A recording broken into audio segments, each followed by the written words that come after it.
Ternyata bawah lapar. Lihat menantu habis mandi, mertua nekat habisi saat menantu teriak. Kedok Khairi 52 tahun tega menghabisi nyawa menantunya Fitria Almuniroh Hafidlo Diana 23 tahun yang tengah hamil 7 bulan akhirnya terungkap.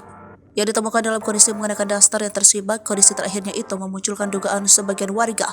Apakah motifnya adalah percobaan ruda paksa? Wakapolres Pasuruan Kompol Hari Aziz menyebut Khairi menggorok leher sang menantu usai ajakan bercintanya ditolak.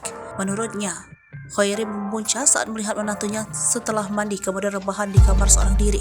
Ia kemudian berangsur masuk kamar untuk mewujudkan nafsu bercatnya. Korban habis mandi, dia melihat korban ini dalam kamar posisi terlentang karena hasratnya muncul masuk dalam kamar mencium menantunya, kata Kompol Hari Aziz Kamis 2 November 2023. Lantaran korban menolak menuruti keinginan haram mertua, Fitria pun histeris meminta tolong. Ini membuat Khairi gelap mata menghabisi nyawa Fitria.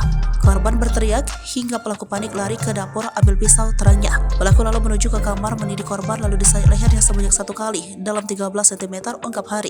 Pelaku merupakan seorang duda, istri meninggal beberapa tahun lalu. Menurut informasi dari warga sekitar, keluarga Khairi dan Fitria tergolong tertutup dan jarang bergaul dengan tetangga mereka. Beberapa hari sebelum terjadi tragis ini, keluarga Fitria yang berasal dari Rungkut, Surabaya sempat berkunjung ke rumah Khairi.